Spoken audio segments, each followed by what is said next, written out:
Hello friends, this is Surangarajan. Welcome to our channel Making Money. If I were to suggest you an investment in which you lose 25% of your money immediately, would you be interested? Of course not. But we are doing the same by investing in gold jewels. If you want to know how, keep watching the video. Indians, especially South Indians, have a strong desire towards gold. They buy so much gold jewelry because they think of it as an investment and also because of their desire. Everyone would suggest you to invest in gold and will claim that its price will keep on increasing. If you ask them how much return you can expect, they won't have an answer for that. You can buy gold in different forms. Let's take a look at the gold jewelry first.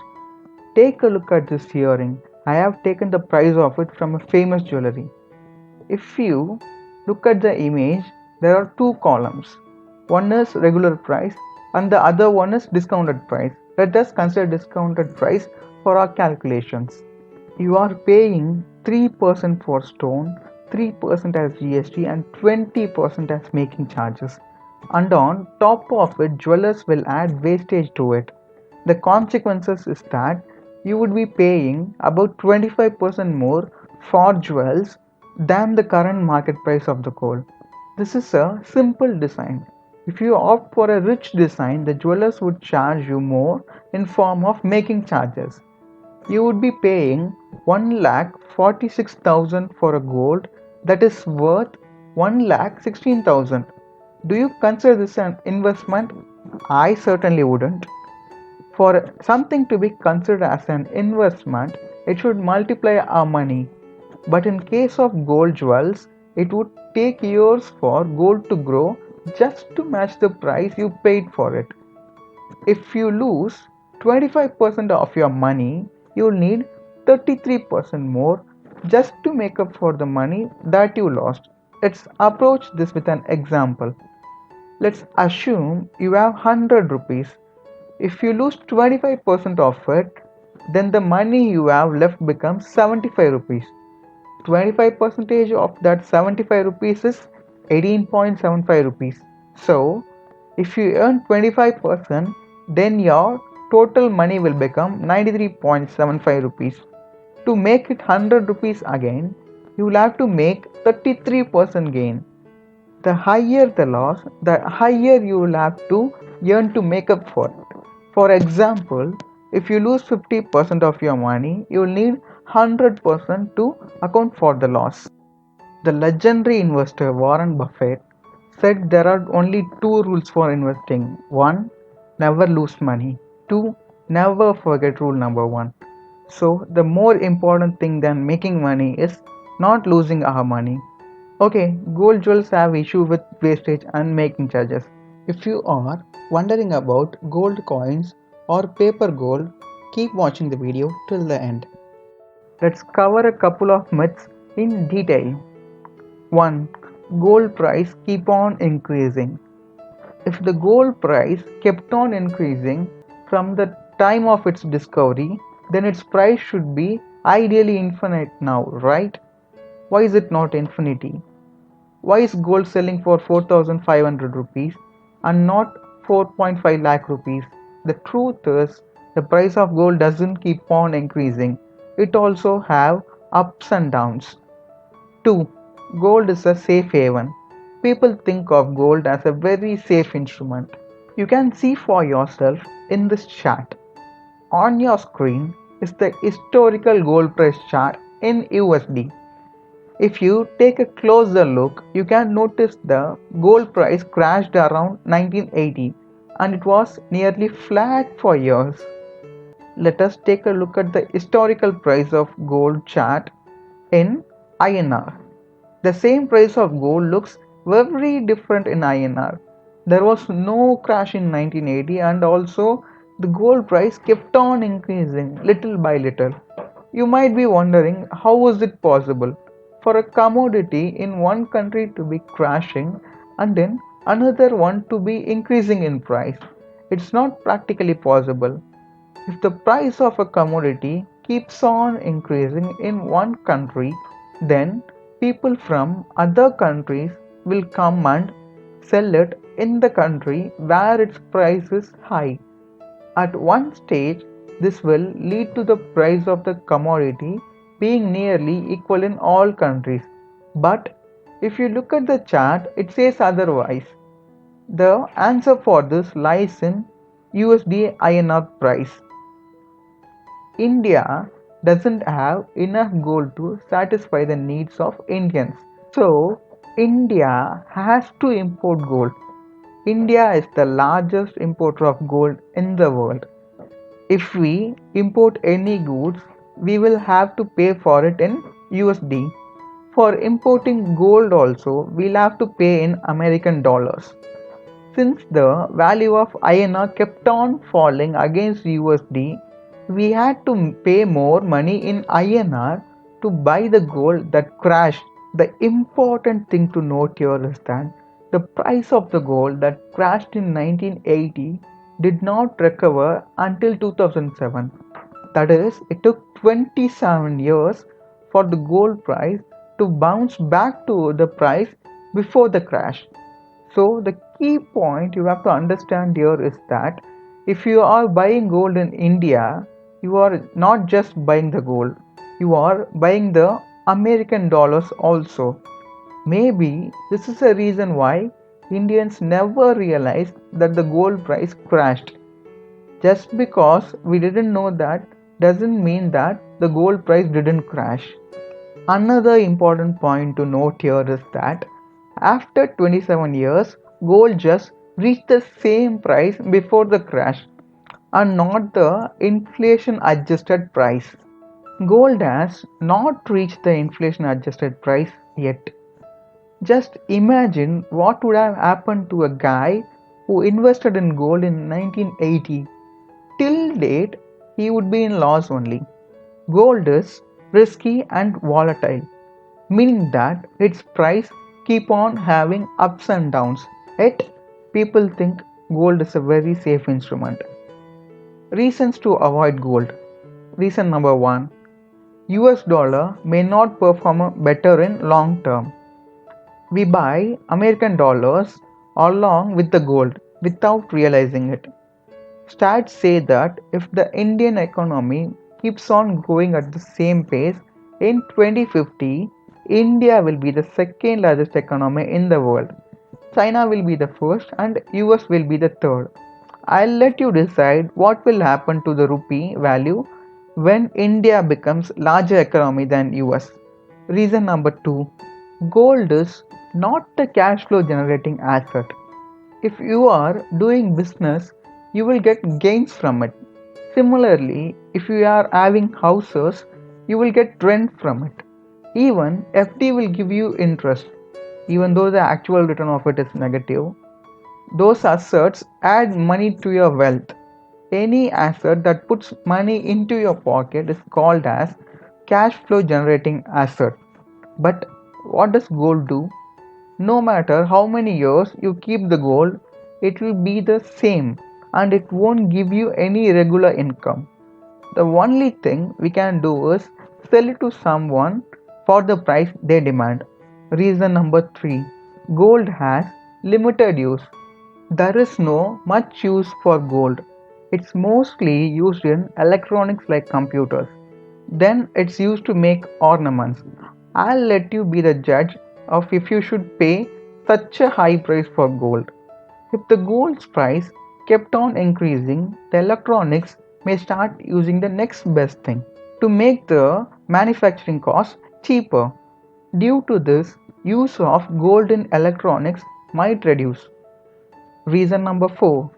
Gold price is purely based on supply and demand.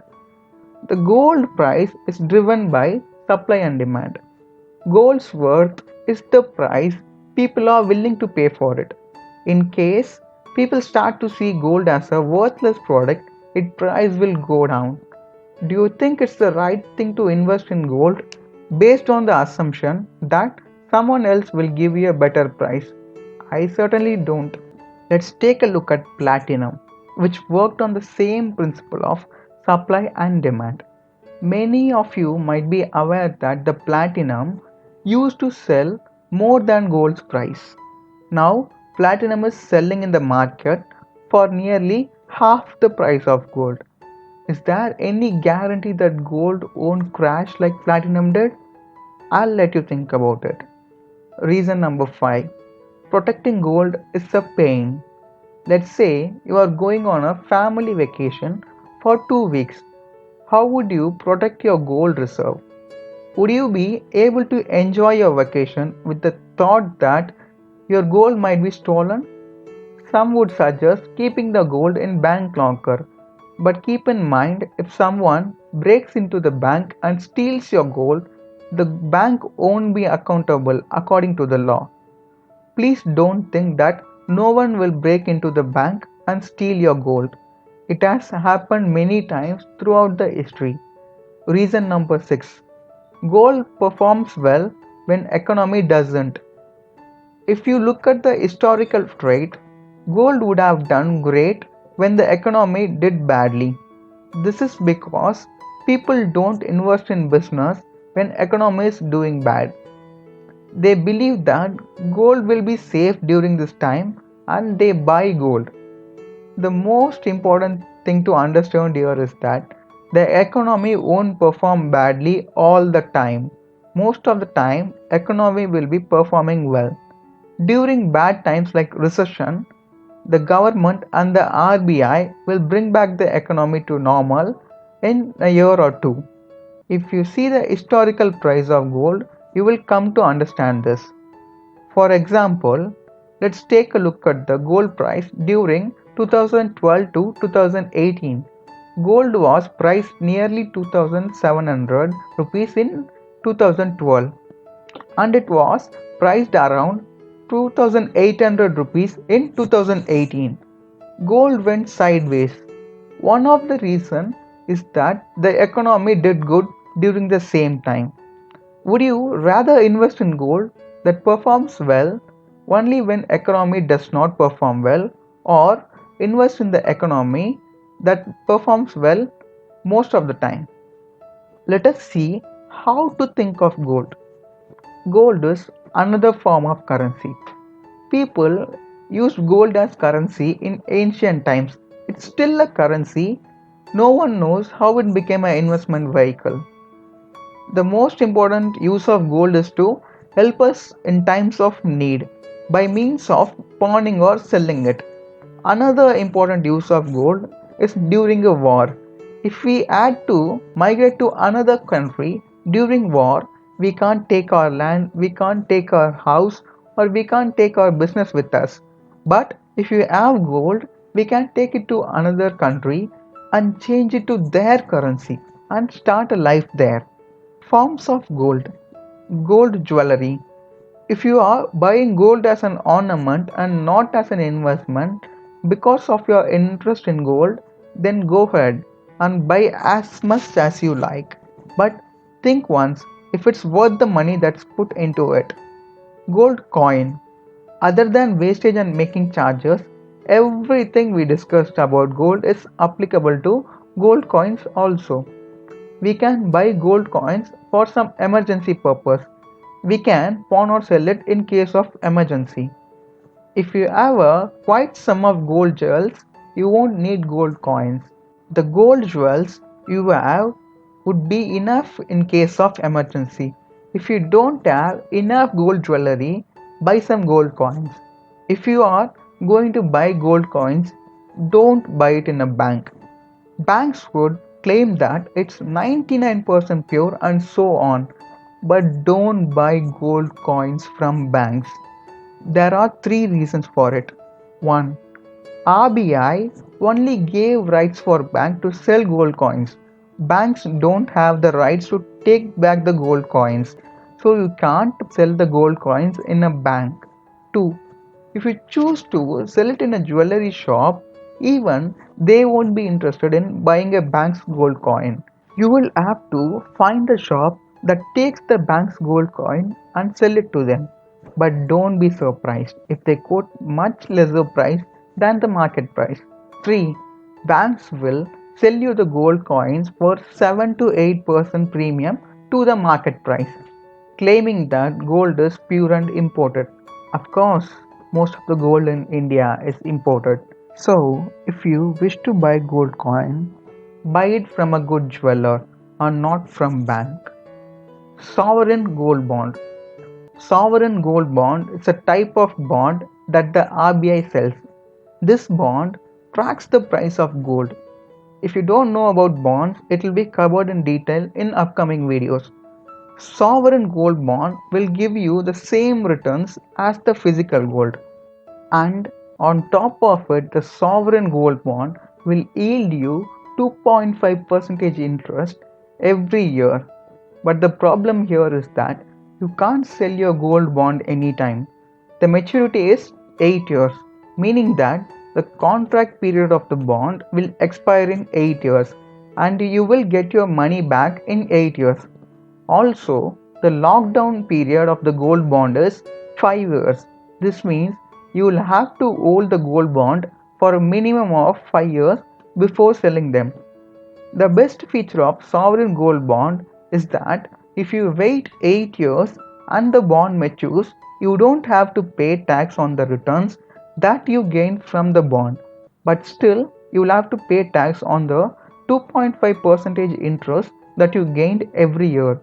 The important reason to buy a gold is to pawn or sell it in case of emergency.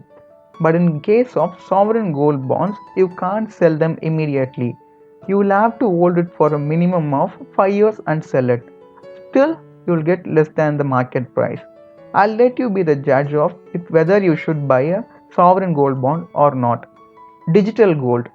Digital gold means that you can buy gold online instead of buying physical gold. It's similar to your money being in a bank account. You can exchange it for physical gold anytime. If you are planning to buy a physical gold for 1 lakh and you don't have enough money, you may buy gold online in that case till you gather enough money to buy a physical gold.